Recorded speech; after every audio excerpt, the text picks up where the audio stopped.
well.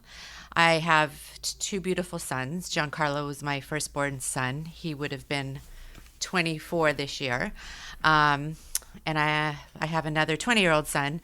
And in my firstborn son, Giancarlo, who was just, you know, the love of my life, just a joy, a beautiful soul, incredible person, great son, great everything. Started struggling with depression pretty badly at age like 13, 14. Depression and anxiety. And, you know, we went through several years of treatment for that for him to, you know, and he eventually did get help and get more stable and get better. But those years were very hard for him. And I would say it was around the time he was 18 that he really started to feel better and wanting to be more kind of just in a normal environment of teenagers and things like that. And he started, you know, just hanging out with friends and started smoking weed. Up to this point, you know, he hadn't really done anything like that. And eventually was introduced to pills that he thought were things like Xanax and Percocet to help him because he was still very much struggling with his anxiety. His depression piece and his suicidal ideation had gotten better, but he was still really struggling with the anxiety. And it took us a while. I had never heard of fentanyl when this started happening. And so once we knew something was going on, and we're a very involved family, so we were constantly, you know, trying to figure out what was going on with him. We noticed some behavioral changes. He was living at home with us, a very close family, and but it was confusing, you know, because when you have mental illness and you have anxiety and you're already on medications, and you still haven't found the right treatment or the right medication, it's very confusing when you start mixing in counterfeit drugs. And by the time, and again, fentanyl, this was in 2018, 2019. So, you know, fentanyl was not on our radar. I had never even heard of it. So when I did find out that he was taking pills, again, I just thought they were what he thought they were. But we immediately did all we can to get him help. And we were able to get him into this sort of adventure therapy camp in Utah because he was hanging around with, you know, people that were using, and he was very stuck and we were terrified. And so we got him to go to this camp in Utah that was going to be like a 3 to 6 month a voyage kind of out into the woods with therapy, 24/7 therapy, and other kids struggling, not just with drugs, but with, you know, just all kinds of things. And he was excited. He was ready. He wanted to get help. He took this turn, and it wasn't very long. Within months, you know, it had taken him over. And so he wanted to get back on course. So we were all very excited about it. I flew him personally to Utah, took him to the camp, and they have to do like a physical to get clearance to go on the trip. And I got in the plane. I was so happy for the first time in years. I thought I could sleep through the night because my son was somewhere safe, where he was going to really get great help and be in nature and all of those things. And by the time I got in the Uber, when I landed in Seattle heading home, I got a call from the camp, and the doctor had not cleared him to go on the trip because he had high levels of white T cells, which this doctor assumed was leukemia. Tells my poor kid that he has leukemia and can't go on the trip, and I'm pleading with them. First of all, I'm in shock. I'm like, what are you talking about? And I knew my son didn't have cancer, and I knew it was probably from the anxiety and the stress and the drugs, and they knew all that. But they refused to keep him until we could get him clearance from a hematologist. They sent him home, and 3 weeks later, he overdosed on fentanyl while we were trying to find him another place to go. And we just didn't know what to do, where to go. And in the 3 weeks we were trying, he was home. We were all home. He had gone out to dinner with his dad and his brother. He came downstairs, kissed me goodnight, told me he loved me.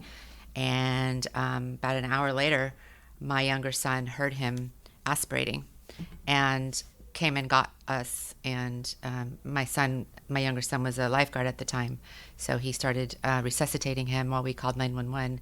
And thank God this time they were able to revive him.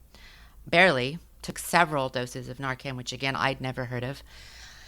And we got him to the hospital that night. He spent the night. He had pneumonia. But he made it out okay. But we knew that was like when I learned what fentanyl was. And I was so terrified and so lost because we couldn't get anyone to come talk to us. They wanted to discharge him from the hospital, and we had nowhere to go. And I told them, you cannot let him come home. I can't keep him safe in my own home. How can you send him home now? And long story short, we finally got a social worker after fighting and pleading for one, and they got him a bed at Lakeside Milam, and he was there for 30 days. Came home, 3 weeks later relapsed, and then he went into longer term care through Lakeside Milam for about 3 months, and then from there he was doing really, really well. He went into a step down recovery program at a sober living house, and was doing really well. And it was almost 6 months sober. He was going to come home the following month. We were thrilled. We supported him every step of the way. But I knew he wasn't out of the woods. You just know that like he had a tough road, and he was scared of coming home. And in fact, he had asked to stay another month. I think he felt really afraid that it would be impossible to be sober in the world, he lived in and being 20 years old, all his friends are going to turn 21 and go drinking, and he can't do any of those things. And I think he felt also, the opioids, as take over, and the cravings are fierce. And he was scared, but he was doing great, and we were excited for him to come home. He had a job lined up. He was out there doing outreach to other kids. We couldn't have been happier that he was coming home and on the right trajectory. And then on February 10th, 2020, we got a phone call. This is a month before he was to come home. Actually, we got a knock on the door from the coroner, and he had overdosed and died in the treatment facility. And, the trauma and the shock and the pain that comes with that is just undescribable. It just blew my family apart into pieces. All of us, our hearts, our family, everything that we knew, just nothing made sense. And then COVID hit a month later. So, yeah. We spent COVID the first year, my younger son and I, my husband. At the time, we were separated, but we were all very close and working on this together, and somehow we got through it.